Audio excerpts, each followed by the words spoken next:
And Ms. Peters, Director Peters at the Bureau of Prisons, and her colleagues released 30,000 criminals, all of whom are there for a reason, okay? They didn't just go to prison for a free toaster. They were there for a reason. And so her department let them go, and after 6 years, we don't have the slightest idea. Not a single one of the 40,000 of her employees know how many have committed a second crime and come back. So how the hell are we supposed to figure out whether it worked? Your people ought to hide their head in a bag, Director, that you can't come here in front of this Congress and answer that question. I'm sorry, I interrupted you with my speech. No, that's okay. I was just going to, my bottom line point on it was I've often looked to those questions on things like compassionate release and other programs. And one of the challenges we found is the department just doesn't have good data on that. Halfway houses. It was one of those moments in Washington that instantly makes headlines: a packed Senate hearing, a senior Biden administration official under oath, a simple, direct question, and then silence. What happened next left Senator John Kennedy visibly stunned, repeating the words, "Oh my God, oh my God." The issue? 30,000 criminals released under the First Step Act, and a shocking gap in basic accountability data. Tonight's breakdown walks through what was asked, what wasn't answered, and why this exchange has sparked major debate about transparency, crime policy, and public trust in government. Honestly, I believe Senator Kennedy still has a first-round opportunity, and I understand Senators Booker and Ossoff would like a second-round opportunity. Senator Kennedy? Thank you, Mr. Chairman. General, how are you? I'm doing well. Good to see you again, Senator. I'm a big fan. Director Peters, you're the director of the Bureau of Prisons, is that right? That's correct, sir. You used to run the correction system in Oregon, right? That's correct. Yeah. Oregon legalized drugs, is that right? That's correct. Oregon's about to reverse that, is that correct? Senator, I'm not familiar with the policy proposed to reverse that. Oh, you just ignored Oregon? Oregon still has a very special place in my heart, sir. Okay. You haven't read any of the articles about the reversal? I haven't, Senator. You don't know anything about it? Correct, sir. Okay, wow. You're in charge of implementing the First Step Act, Director? That's correct. How many criminals have you released under the First Step Act? So First Step Act, for the overall release since the initiation of the First Step Act is, I have that exact number in front of me. You don't know off the top of your head? Sorry, Senator. So 70% of those that were released, we have about 30,000 individuals that have been released since the passage of the First Step Act. All right, so you've released 30,000 criminals under the First Step Act. Okay? And how many of them, before you released them, did you contact any of their victims to say we're about to let this guy out? Senator, it's my understanding that that notification happens through the U.S. Attorney's Office, but I will check into that and get back to you. You don't know? Senator, I don't. Have you followed up with the U.S. attorneys to say, do you have a system to say, hey, we're about to let this guy out? Would we want to be sure the victim's contacted? As a former victim's advocate, I share that value, that victim notification should happen. I'll check on the process. But you don't know if it's happening? That's correct, Senator. Wow. Okay, of the 30,000 criminals you let free, how many of them have come back?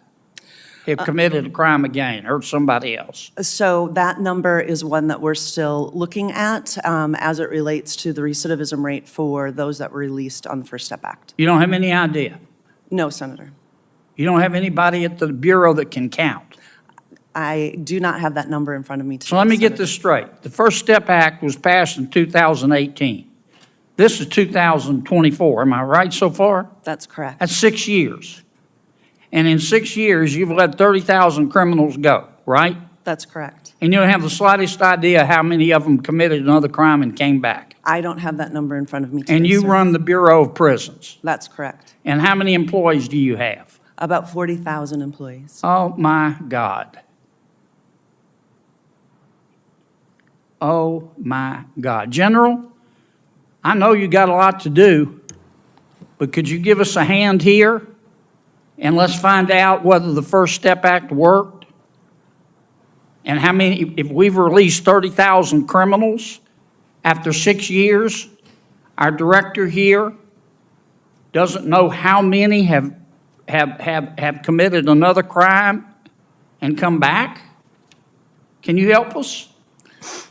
Senator, I can certainly follow up on that issue. I will just say in terms of work we've done in the past, for example, on compassionate release, and going to the Bureau of Prisons, this is before Director Peters was there, and asking them for data on compassionate release, because that was one of the issues that has come up. Excuse me for interrupting, but I'm not talking about compassionate release. No, I understand. You know, I'm my just saying- colleagues said, we were told that it would save money and it would be in the interest of public safety to release criminals from prison. I didn't vote for it, but the majority rules. And so Congress did it. And Ms. Peters, Director Peters at the Bureau of Prisons, and her colleagues released 30,000 criminals, all of whom are there for a reason, okay? They didn't just go to prison for a free toaster. They were there for a reason. And so her department let them go, and after 6 years, we don't have the slightest idea. Not a single one of the 40,000 of her employees know how many have committed a second crime and come back. So how the hell are we supposed to figure out whether it worked? Senator, Your people ought to hide their head in a bag, Director, that you can't come here in front of this Congress and answer that question. I'm sorry, I interrupted you with my speech. No, that's okay. I was just going to, my bottom line point on it was, I've often looked to those questions on things like compassionate release and other programs. And one of the challenges we found is the department just doesn't have good data on that. Halfway houses. Congress is spending about $500 million a year on halfway houses. There's really not great recidivism data on that either. How well are they working? Before we do this, we need to find out. Look, I believe in justice. I believe in treating everybody fairly. But there are people out there, I don't know why, if I make it to heaven, I'm going to ask. They're not mixed up. They're not confused. They're not sick. It's not that their mama or daddy didn't love them or not enough. They just hurt other people, and they take other people's stuff, and we have to separate them from society. And the director let 30,000 of these folks go and can't tell me today how many have come back. I just find it takes my breath away. With 40,000 people. How many of your 40,000 people are actually coming to work or are still working from home, Director? The supermajority of our employees come to work every day because we're running 24/7 What percentage are coming to work every day? The percentage is quite high. I don't have the exact You number. don't know? But Well, maybe there's your problem. the supermajority of our individuals come to If work they're not coming at to our work, they institutions. can't give us the answer. I've gone over. I'm sorry, Mr. Chairman. This is why people hate government and don't trust government. So I'd like to. In the end, Senator Kennedy's frustration was not about scoring political points. It was about accountability. He was not asking for speculation, he was asking for numbers. When 30,000 inmates are released under federal law, the American people deserve clear answers about the results. Kennedy's position was simple. If a program is working, the data should be readily available.